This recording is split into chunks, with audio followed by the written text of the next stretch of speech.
Welcome back to Last Resort Network. This is Ben.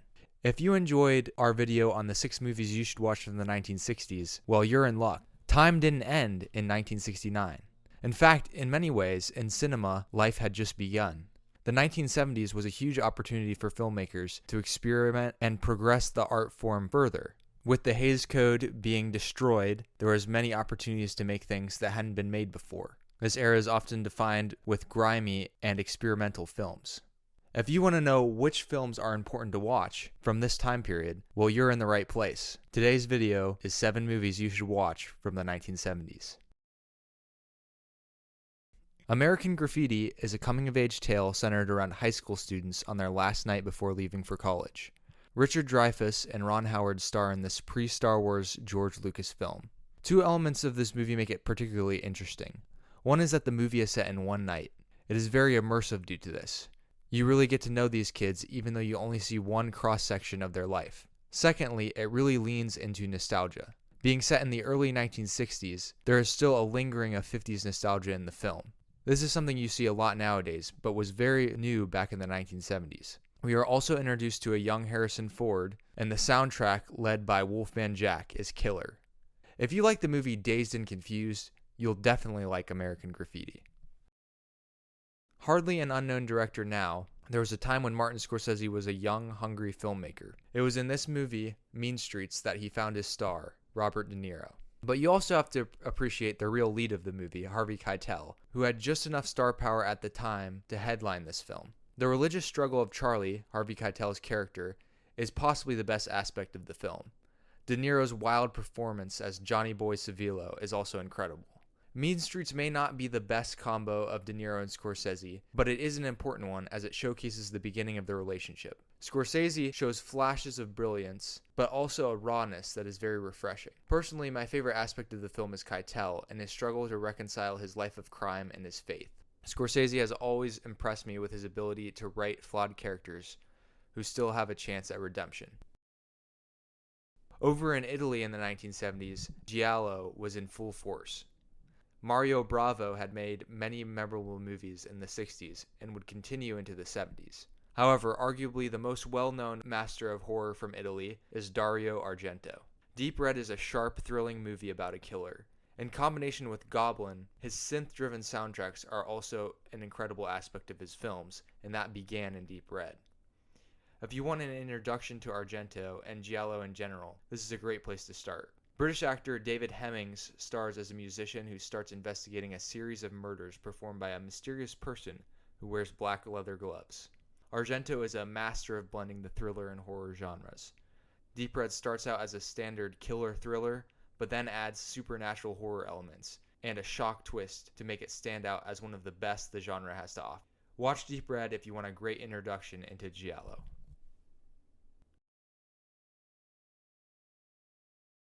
In my opinion, in Dog Day Afternoon, we witness Al Pacino's greatest performance.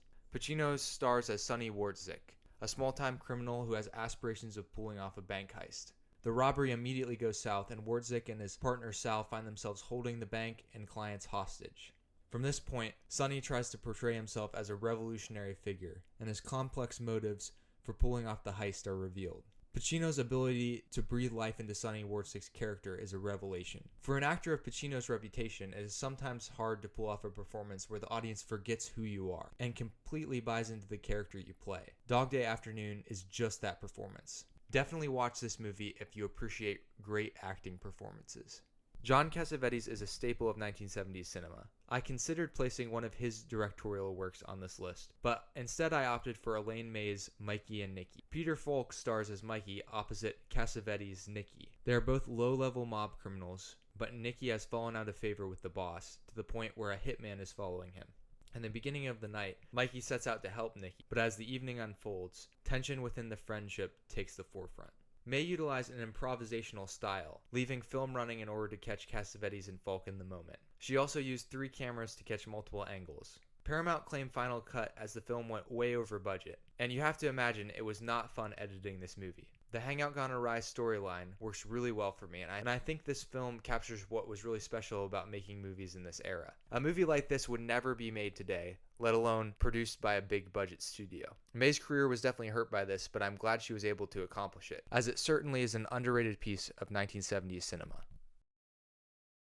Days of Heaven is truly one of the most beautiful shot movies ever created. Terrence Malick came into his own in this sweeping, portrait-like American epic that recreates the biblical tale of Abraham and Sarah and their deception while in foreign lands. Malick takes us on a journey to the Texas Panhandle. The farmer, played by Sam Shepard, provides opportunity to those journeying west looking for a better life. Brooke Adams, Abby, and Linda Mann's Linda travel through to the farm. They have an opportunity to create a better life for themselves. However, when Bill overhears that the farmer only has 1 year to live, a chance at a con is created. Malick's style in his later career is perhaps more what he is known for, but Days of Heaven should not be forgotten. I'm not kidding when I say this might be the most beautifully shot movie ever. We have a full review on Days of Heaven on episode 128 of the Movie Vault.